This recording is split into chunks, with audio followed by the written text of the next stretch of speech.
요한복음 15장 9절 아버지께서 나를 사랑하신 것 같이 나도 너희를 사랑하였으니 나의 사랑 안에 거하라. 내가 아버지의 계명을 지켜 그의 사랑 안에 거하는 것 같이 너희도 내 계명을 지키면 내 사랑 안에 거하리라. 내가 이것을 너희에게 이름은 내 기쁨이 너희 안에 있어 너희 기쁨을 충만하게 하려 함이라. 아멘. 본문은 포도나무 비유의 말씀의 설교 부분입니다. 본문은 예수님께서 세족 목요일 제자들의 발을 씻겨주시고 식사를 하고 난 다음에 그날 밤 설교하신 말씀입니다. 이 말씀을 끝으로 예수님은 겟셋마네 동산에 올라가서 열정적으로 기도하시고 십자가를 지고 운명하실 것입니다. 이때 가룟 유다는 예수를 배반하기 위해서 이제 그 만찬자리를 박차고 나갔습니다. 예수님께서 왜 포도나무를 비유로 말씀하셨을까요? 하고 많은 나무들 중에 올리브나무도 있고 무화과나무도 있고 백향목도 있는데 왜 포도나무였을까요?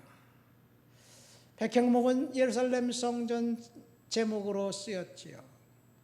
올리브나무는 성경에 가장 많이 나온 나무입니다. 사사기의 비유에도 올리브나무가 나오지요. 그러나 포도나무는 그렇게 쓸모가 없습니다. 언제나 포도나무는 배반과 불순종과 심판의 상징이었습니다. 마태복음 21장에 보면 포도원 농부의 비유를 통해서 아버지가 왕이 포도원을 만들어 놓고 집 타는 틀을 짜놓고 망대를 세워놓고 그리고 이제 농부들에게 세를 주고 갔다는 이야기를 하면서 비유를 말씀합니다. 여기서 포도나무는 이스라엘 백성들을 의미하는 것을 그들은 역사적으로 알 수 있습니다. 이사야 선지자는 나의 사랑하는 자에게 포도원이 있으며 심히 기름진 사내로다. 땅을 파서 들을 제거하고 극상품의 포도나무를 심었도다. 그 중에 망대를 세웠고 그 안에 술들을 팠었도다. 포도원의 비유를 이사야가 합니다. 예레미야는 내가 너를 순전한 참종자 곧 귀한 포도나무를 심었다. 에스겔은 내 피의 어미는 물가에 심긴 포도나무 같아서 포도나무 시편에도 포도나무를 언급합니다. 이스라엘 백성들입니다. 예수님의 그 비유는 누구를 말하고 무엇을 말하는지 제자들은 명확하게 알았을 것입니다. 우리들은 아나요? 포도나무는 바로 저와 여러분들을 의미합니다. 저와 여러분들을 의미하는 포도나무. 그러면서 9절에 이렇게 이야기합니다. 아버지께서 나를 사랑하신 것 같이 나도 너희를 사랑하였으니 나의 사랑 안에 거하라. 무엇이 예수님의 사랑 안에 거하는 것일까요? 주님의 사랑 안에 거한다는 것은 무엇일까요?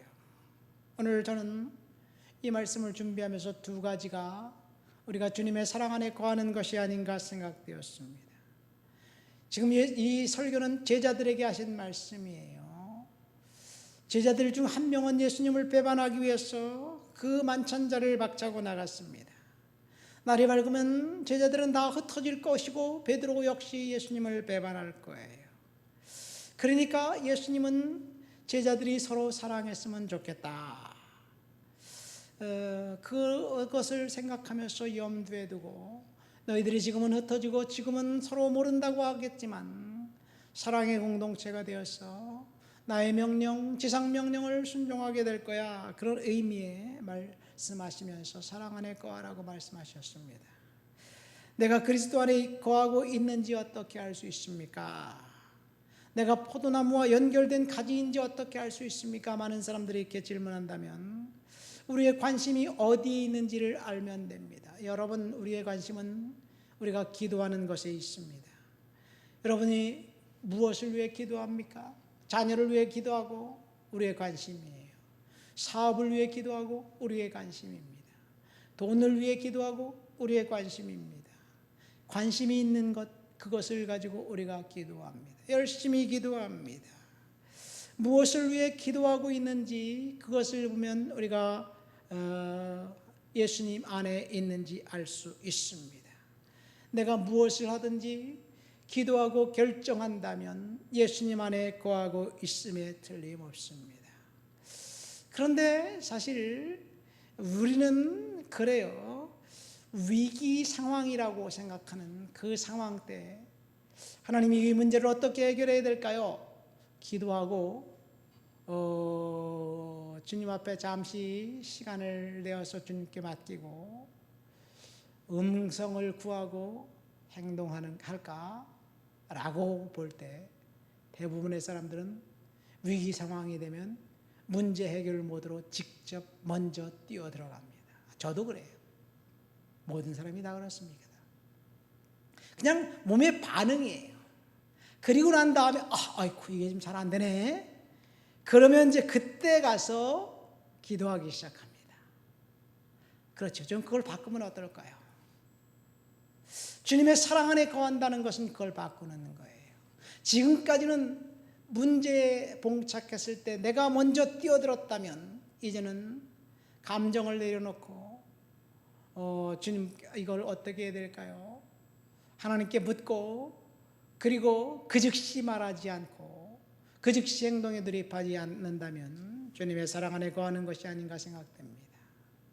말이 앞서는 것이 아니라 하나님 앞에 묻고 하시기를 예수님의 이름으로 축원드립니다.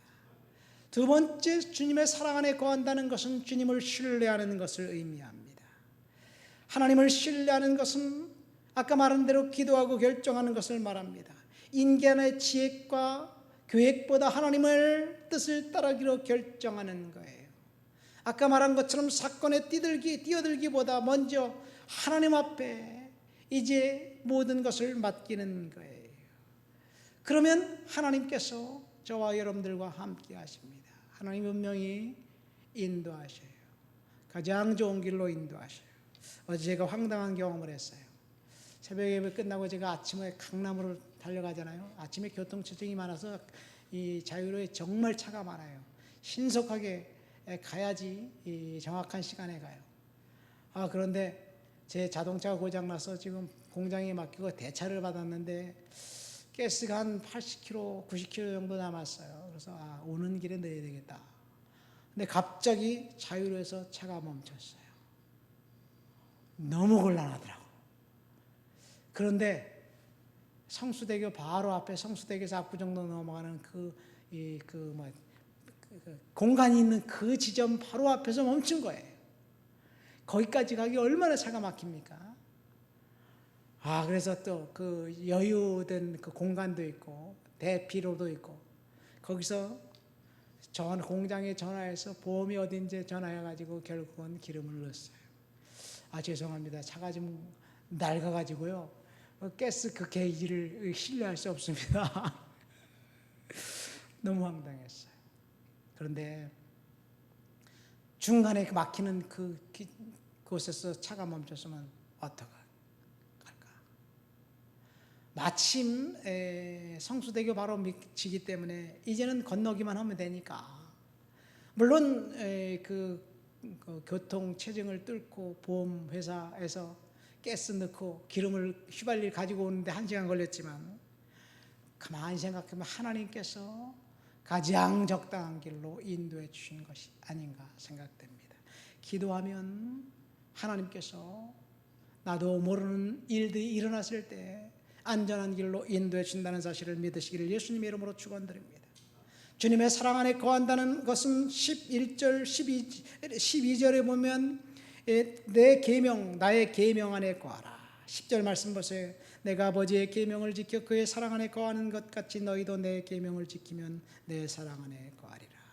주님의 계명 안에 거하는 것입니다. 하나님 말씀 안에 거하는 것입니다.